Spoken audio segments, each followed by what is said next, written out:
Hey guys, welcome to IGCSE Everything. Today we'll be doing security, which is the A-level Computer Science 9618 syllabus chapter. So let's get straight into it, okay? So first we're going to look at encryption, okay? So encryption is a topic that you've already learned in your AS level, okay? What is encryption? It's basically when you scramble data, okay? You're going to scramble data, you're going to make it unreadable, and that means that hackers cannot intercept it and then steal your information, okay? So this is the marking scheme answer for encryption. It is the scrambling of data to make it meaningless. Data is converted to an unreadable form so that it is not read by people that it is not intended for, okay? So there's two types of encryption. There's symmetric encryption and there's asymmetric encryption, okay? So before we go into the types of encryption, let's just look at what exactly happens during the process of encryption. Okay, so first we need to understand that encryption is something that we do during the transmission of data. Okay, this is mainly used during the transmission of data to keep it safe, to keep it protected. All right, so first let's take A, who is the sender. Okay, the sender is A, and A has some text that it wants to send to B, okay, and B is your receiver, okay. So A wants to send some text to B. Now the text that A wants to send is called plain text. This is a very important term, so please make note of it. So A wants to send this plain text to B, but it wants to make sure that it is encrypted in between this, okay, so that no one steals this information. It's very confidential information. So what happens here is that we're going to use an encryption algorithm, okay. We're going to use an encryption algorithm in order to turn this into a scrambled form, into a encrypted text, okay, and that is called ciphertext, okay, and then you pass it on to B.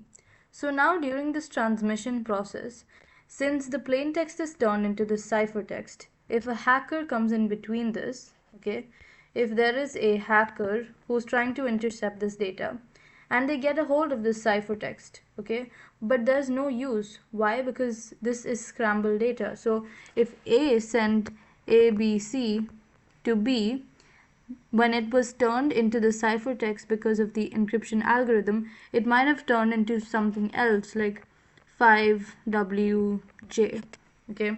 So even if the hacker gets this ciphertext, there's no use because it's not even the correct data that was initially sent, okay. So that's the main idea of encryption, okay. So you need to learn the definition of plain text, and plain text is basically the original text before passing it through the encryption algorithm, okay. So please make a note of that. Plain text is the original text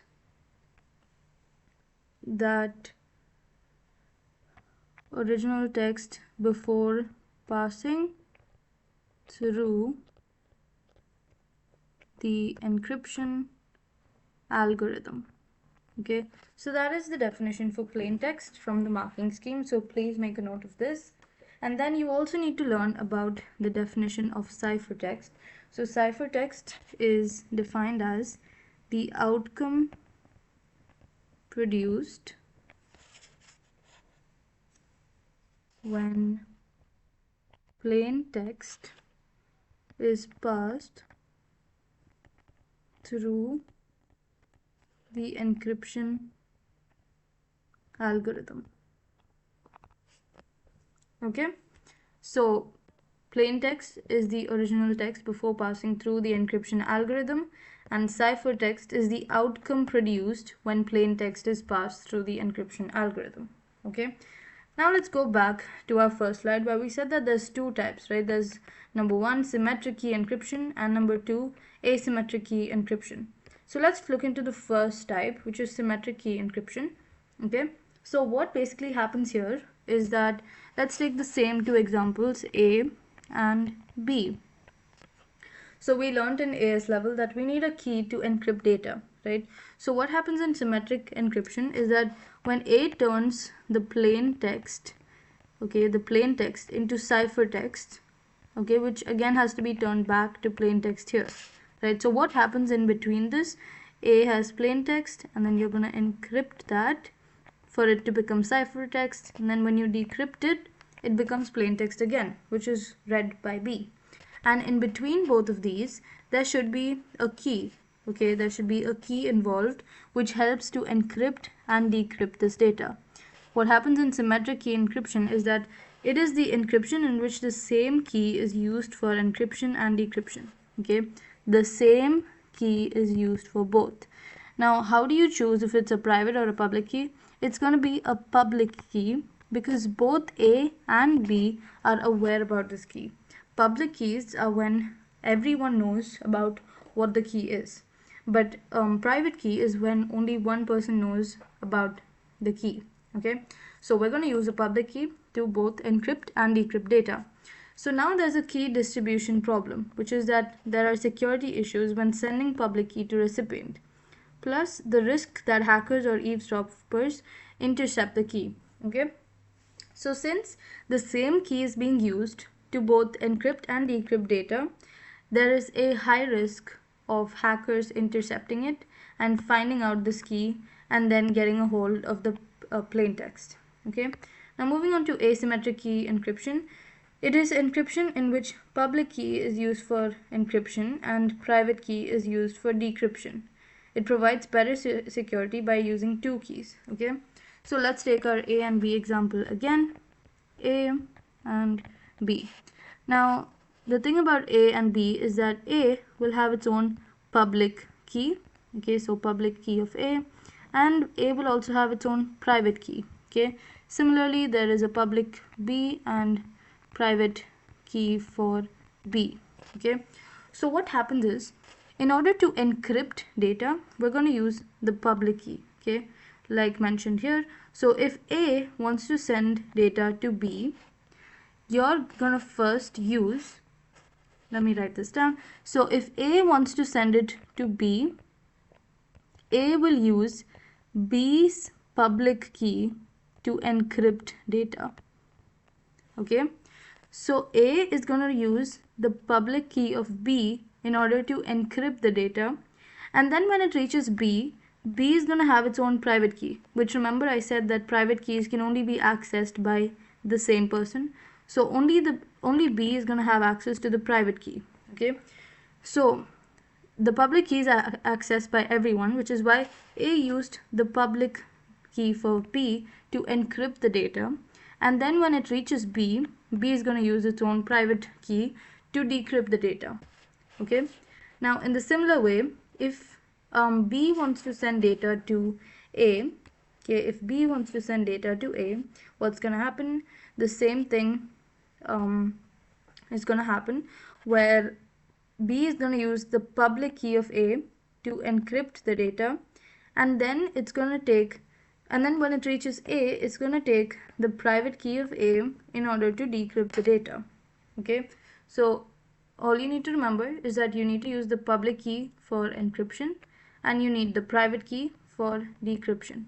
Okay, now let's just look at the differences between symmetric and asymmetric encryption, and this is the marking scheme answer.